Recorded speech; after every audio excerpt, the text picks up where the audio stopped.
बिस्मिल्लाहिर्रहमानिर्रहीम। Abetment section 110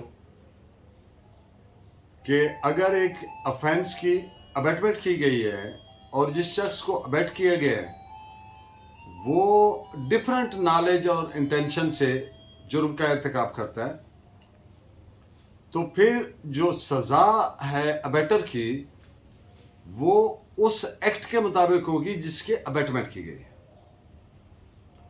इसमें जो प्राइमरी सेक्शन है अबेटमेंट की सज़ा के हवाले से, दैट इज सेक्शन 109, जो मुख्तसरन इस तरह से है कि जब कोई शख्स किसी दूसरे शख्स को अबेट करता है, एयानत करता है किसी जुर्म के इर्तिकाब की, और उस अबेटमेंट के नतीजे में वो शख्स इर्तिकाब जुर्म कर देता है, कमीशन ऑफ ऑफेंस कर देता है, तो जो अबेटर है उसको वही सजा मिलेगी जो जुर्म की सजा है। अगर कत्ल के जुर्म की अबेटमेंट की है तो उसकी सजा सजाए मौत यानी डेथ सेंटेंस होगी। अब मैं सेक्शन 110 की डेफिनेशन जैसा कि पीपीसी में दी गई है आपके सामने पढ़ता हूं और फिर डिटेल में केस लॉ के जरिए इसको एक्सप्लेन करेंगे।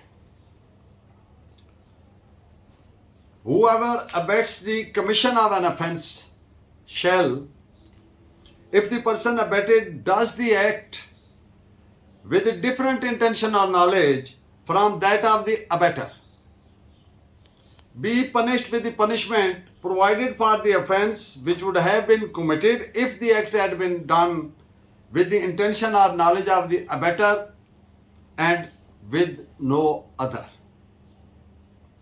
यानी जब कोई शख्स एयानत जुर्म करता है और जिस शख्स की एयानत की गई है अबेटेड पर्सन, मुईन की, अबेटर की, अबेट करने वाले की नियत और नॉलेज से मुख्तलिफ नियत और नॉलेज से इर्तिकाब जुर्म करता है, तो अबेटर को उसी जुर्म की सजा मिलेगी जिसका इर्तिकाब किया जाना था अगर इर्तिकाब जुर्म मुईन यानी अबेटर की नियत और नॉलेज के मुताबिक होता और किसी और ऑफेंस की सजा नहीं मिलेगी। अब इस पे डिटेल बात करने से पहले एक जनरल सी बात कर दूं कि जौन सा भी अबेटमेंट का ऑफेंस है वो क्या कग्निजेबल है या नॉन कग्निजेबल है, इसका पता आप करेंगे मेन ऑफेंस को देखेंगे जिसका इर्तिकाब किया गया। अगर वो कग्निजेबल है तो फिर उसके साथ अबेटमेंट भी कग्निजेबल हो जाएगी। जैसा कि सेक्शन 109 में जुर्म की क्या सजा है, वो जो जुर्म की सजा है मेन जुर्म की, तो अबेटमेंट के जुर्म की भी वही सजा है। इसी तौर से क्या वो कग्निजेबल है कि नहीं, हाँ वो मेन ऑफेंस देख लें, वो कग्निजेबल है तो ये अबेटमेंट वाला भी कग्निजेबल होगा। अगर जो मेन ऑफेंस है वो नॉन कग्निजेबल है तो अबेटमेंट भी नॉन कग्निजेबल तस्वर होगी। दूसरी बात कि क्या इसको बेलेबल है या नॉन बेलेबल है, तो फिर वही प्रिंसिपल कि मेन ऑफेंस को देखें। अगर दैट इज बेलेबल तो it shall also be bailable. अब वेदर दैट इज कंपाउंडेबल और नॉट, अगर मेन ऑफेंस कंपाउंडेबल है तो अबेटमेंट भी कंपाउंडेबल होगी, मेन ऑफेंस नॉन कंपाउंडेबल है तो अबेटमेंट भी नॉन कंपाउंडेबल होगी। और in the and in this regard कि ज्यूरिसडिक्शन, इख्तियार समात किस कोर्ट का होगा, जो मेन ऑफेंस है अगर वो ट्रायबल बाय सेशन कोर्ट है तो अबेटमेंट वाला भी ट्रायबल बाय सेशन कोर्ट तस्वर होगा, and if otherwise then otherwise. अगर मेन ट्रायबल सेशन कोर्ट नहीं है तो फिर अबेटमेंट वाला भी नहीं है। तो यानी इसको तमाम इवेंचुअलिटीज में से जानने के लिए एक ही प्रिंसिपल है कि मेन ऑफेंस के साथ ये भी उसी तरह से हो जाएगा।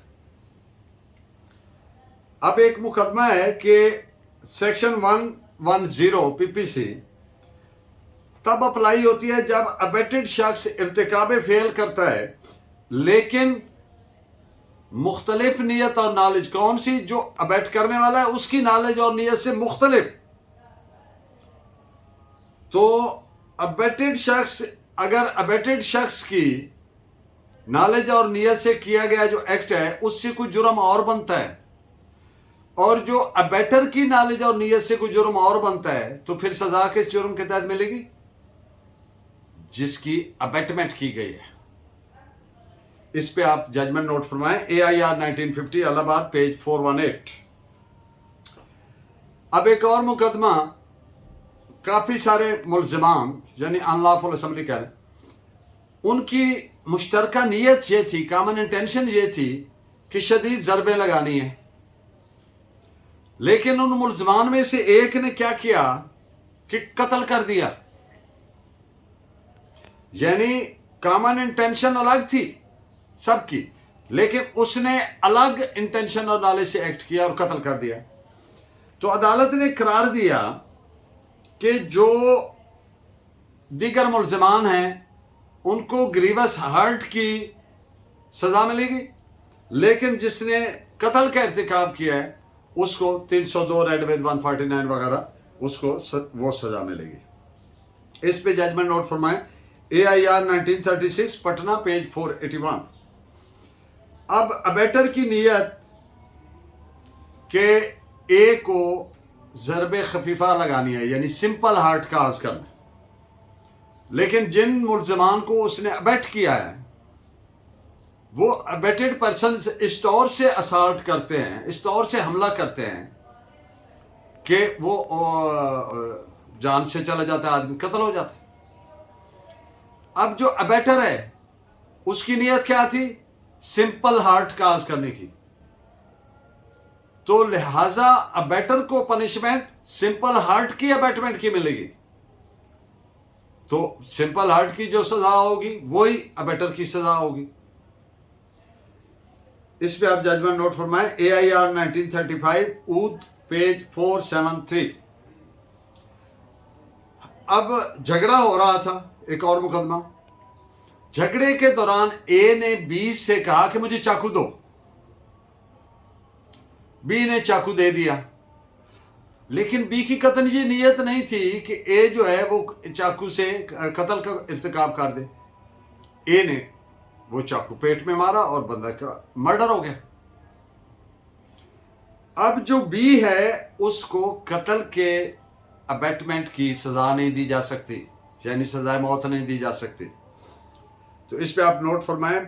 1897-1901 इनको ब्रैकेट में 1 UBR पेज 249। को अक्यूज ने, हमराई मुल्जिम ने मेन मुल्जिम को ललकारा कि उसे कत्ल कर दे। अब दो आदमी झगड़ रहे हैं, एक आदमी को मार रहे हैं और एक आदमी कह रहा है, जो मेन आदमी मारने वाला है, मेन मुल्जिम है उसको, और किन अल्फाज में कह रहे हैं? मारो साले को। तो वो जिस आदमी को मार रहा है मेन मुल्जिम, उसको मारता है और उसकी डेथ हो जाती है चाकू से। तो अदालत ने करार दिया कि मेन मुल्जिम के लिए सजाए मौत मुनासिब सजा, क्योंकि नॉर्मल कत्ल की सजा नॉर्मल क्या है? डेथ सेंटेंस है, सजाए मौत है।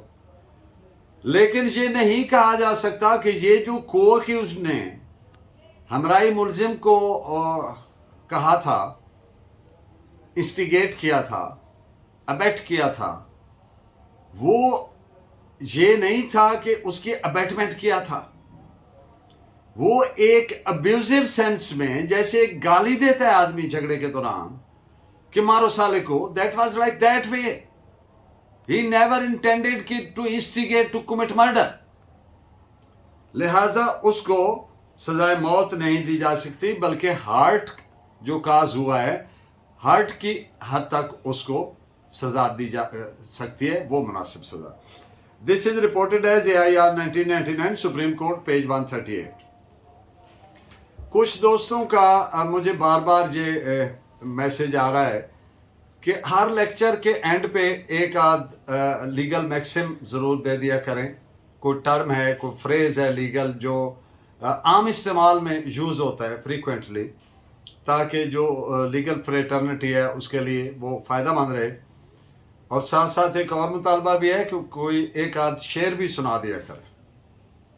तो पहले लीगल मैक्सिम आडी अल्टेरिम पार्टम, आडी अल्ट्रम पार्टम भी बोलते हैं, आडी अल्टेरिम पार्टम, meaning no one can be condemned unheard. ये basically principle of natural justice है कि किसी शख्स के खिलाफ भी आप एडवर्स ऑर्डर नहीं कर सकते जब तक कि उसको उसकी बात सुनी न जाए। और इसमें एक क्लासिक एग्जांपल है, हम वकील लोग बोलते हैं कि even the Satan was not condemned unheard, यानी शैतान को भी सुने बगैर अल्लाह ने सजा नहीं दी। शैतान को शोकाज नोटिस हुआ कि जब आपको मना किया गया था कि ये नहीं करनी वायलेशन, तो आपने क्यों की, और फिर उसको राइट दिया गया रिप्लाई देने का, और उसने अपना रिप्लाई दिया, अपनी बात की, और फिर उसके बाद फैसला हुआ, वो कंडेम हुआ। तो इसलिए ये किसी भी शख्स का ये फंडामेंटल राइट है, ये प्रिंसिपल ऑफ नेचुरल जस्टिस है कि उसकी बात सुनी जाए, और सुने बगैर किसी के खिलाफ कोई एडवर्स ऑर्डर नहीं होना चाहिए, यानी no one can be condemned unheard, आडी अल्टेरिम पार्टम। और आज का शेर मैं अगर कह भी दूं चले जाओ, तुम मेरा एतबार मत कर। Thank you very much. Allah Hafiz.